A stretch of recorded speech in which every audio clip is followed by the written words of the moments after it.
I want to talk to you about something that I see constantly, and honestly, something I did myself for years before I finally woke up. If you're over 40 and you're running, there's a really good chance you're making the same mistake that has derailed more midlife runners than anything else. You are running like a 25-year-old, and I'm begging you to stop. Now, before you click away, I'm not saying you can't run hard. I'm not saying your best days are behind you. I am saying that the rules have changed and nobody told you. And if you keep ignoring those rules, you're going to get hurt, burn out, or never just feel as good as you could. Today, I've got 5 shifts that every runner over 40 needs to make. And stick with me, because the last one isn't about your training at all, and it might be the most important thing I say in this entire video.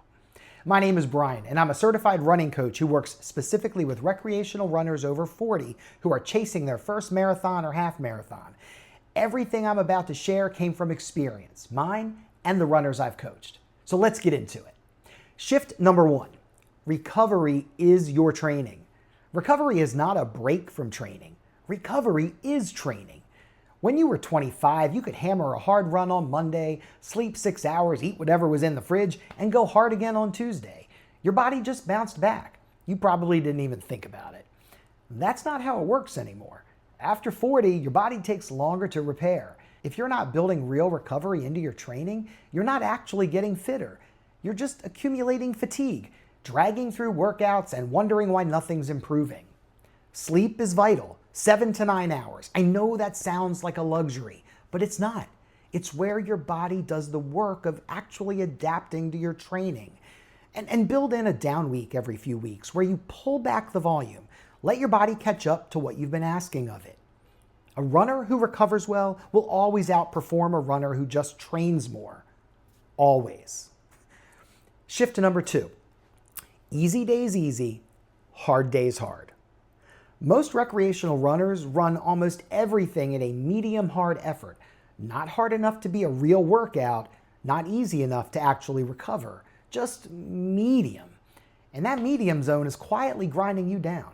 Here's what I've found to be true, both in my own running and coaching others. The best thing you can do for your training is go to the extremes. Your easy days need to be genuinely easy, and your hard days need to be genuinely hard.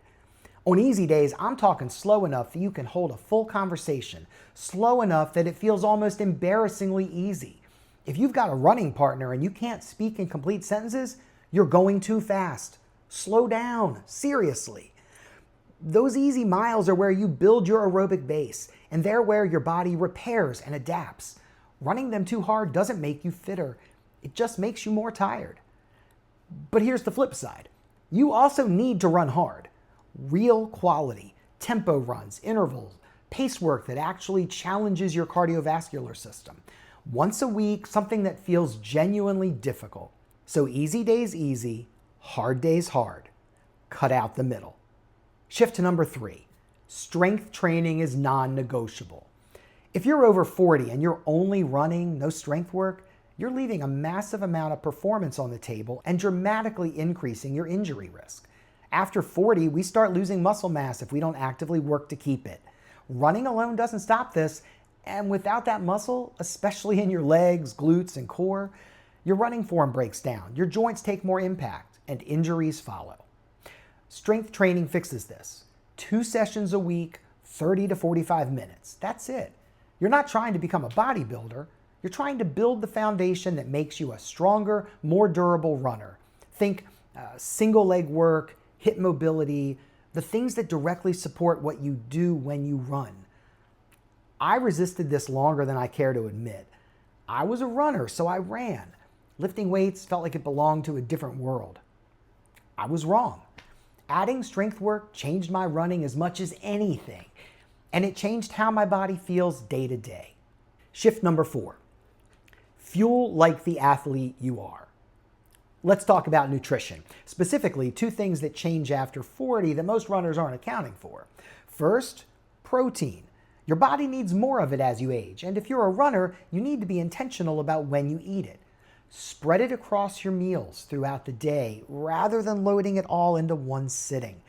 And make sure you're getting some within an hour or so after your harder runs. It doesn't have to be complicated, but it has to be consistent. Second, fuel your longer runs. I see a lot of runners skipping nutrition on long runs because they want to burn fat or they just forget. And I understand the impulse, but if you're running more than about an hour, your body needs fuel before and during. Taking in carbohydrates on your long runs isn't weakness, it's strategy. It keeps you running strong, protects your muscle tissue, and makes your recovery dramatically easier. Running long distances in a depleted state doesn't toughen you up, it just beats you up. Eat before your long runs, fuel during runs over an hour, eat a real meal after. Simple as that. And shift number 5, stop comparing yourself to who you used to be.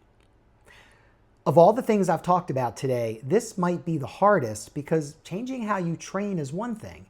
Changing how you think about yourself as an athlete, that's something different. Here's what I see happen all the time.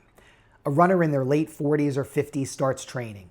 Maybe they ran in their 20s and are coming back. Maybe they've been running and they're frustrated that they're slower than they used to be. And they carry this weight with them, this idea that they should be able to run the way they used to. That a good performance means matching or beating who they were 20 years ago. And that comparison is quietly destroying their joy. Your 25-year-old self is not the standard. Your 25-year-old self had a completely different body, different recovery capacity, different hormones, different everything. Chasing that version of you isn't motivation, it's a trap. The goal isn't to run like you're 25. The goal is to run like the best version of the athlete you are right now. And that athlete, the one who has life experience, who knows what hard work means, who has real reasons to cross that finish line, that athlete is capable of extraordinary things. Some of the most meaningful athletic achievements I've witnessed have come from runners in their 50s completing their first marathon. Not fast, not record-breaking, but life-changing. Set goals that belong to who you are today. Train the body you have. Honor what it can do. That's not settling. That's wisdom. And honestly, it's the shift that makes all the other shifts possible.